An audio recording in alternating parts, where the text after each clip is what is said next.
Sejam muito bem-vindos ao Minuto do Gestor. Eu sou Gustavo Rostetelato, economista aqui da Armor, e hoje a gente vai bater um papo sobre política monetária, principalmente, que eu acho que foi o grande tema do mês de junho. E para isso, ninguém melhor que o nosso gestor de renda fixa, Igor Campos, para comentar um pouquinho quais foram os principais movimentos de mercado e como a gente conseguiu entender e tatear esses movimentos. Primeiro de tudo, acho que a gente teve lá no Fed uma grande mudança de framework, né?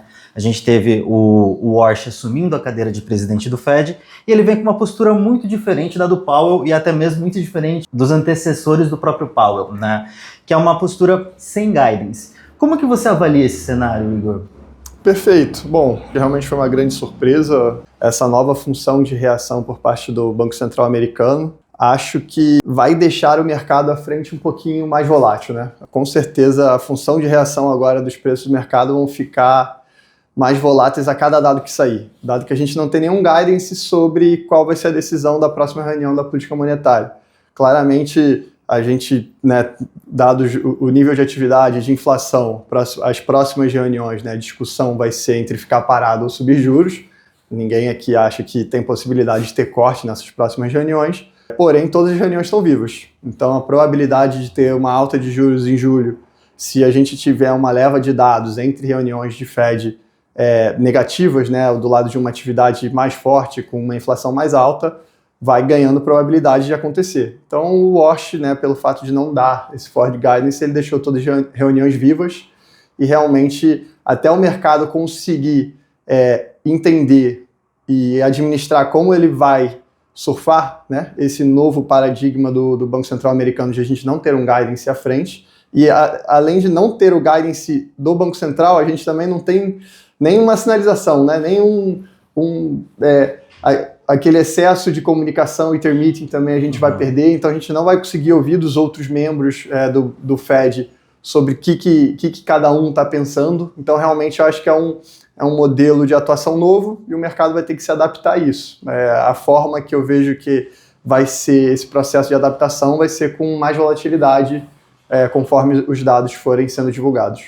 Perfeito, Igor, totalmente de acordo. E falando um pouquinho aqui sobre o Banco Central do Brasil, que também trouxe algumas novidades, trouxe algumas surpresas que não estavam sendo monitoradas. A principal delas foi a questão de fazer uma trajetória alternativa ali para as taxas de juros, simulando um horizonte relevante rolado para o próximo horizonte relevante. Então, essa acho que foi a grande surpresa da comunicação desse Banco Central. Eu queria entender de você o que você achou disso, quais são as implicações em termos de preço também. Perfeito. Sobre o Banco Central brasileiro, a gente concordou bastante e vem concordando com a decisão que vem sendo tomada, reunião após reunião, por parte do Banco Central, mas realmente nessa última reunião a gente acabou tendo uma grande dificuldade de entender a justificativa para a decisão. A decisão de cortar 25 e deixar a porta aberta ainda para uma possibilidade de uma outra de 25, mas fechando um pouco essa porta, indicando que tem uma probabilidade mais relevante de pausa do que anteriormente se pensava, foi 100% correto. Mas a forma que ele decidiu comunicar isso realmente ficou um tanto quanto confuso.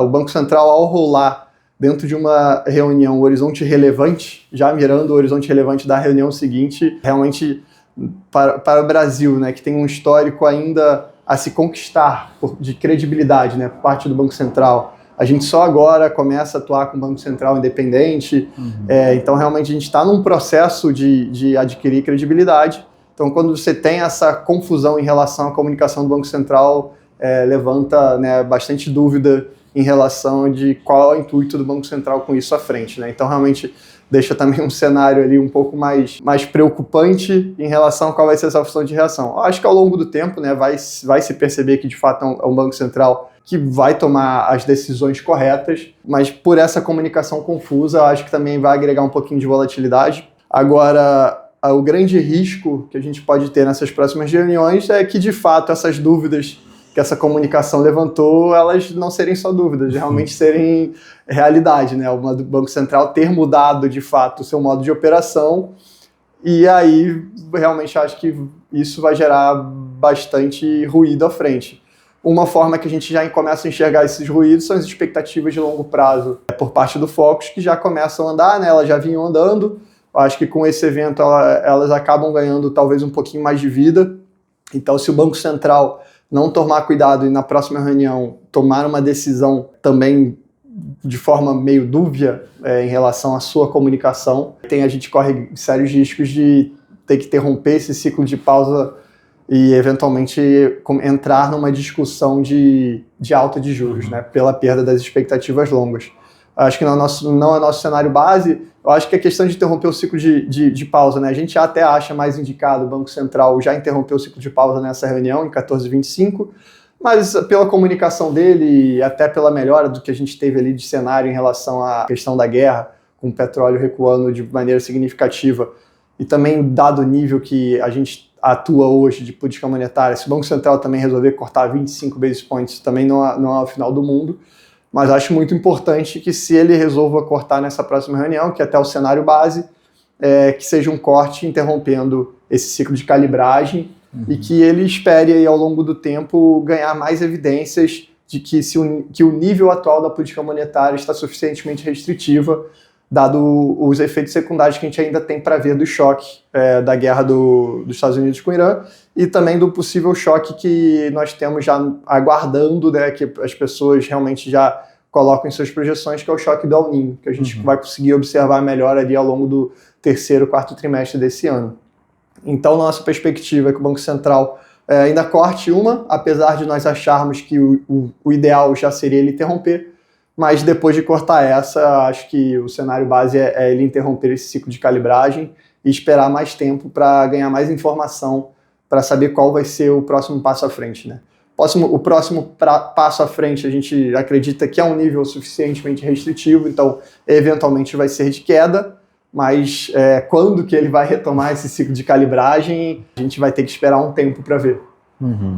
Igor, queria agradecer a você, a sua presença, e também a você que ficou até o final aqui com a gente, e espero vocês no próximo Minuto do Gestor. Até mais. Até mais, boa tarde.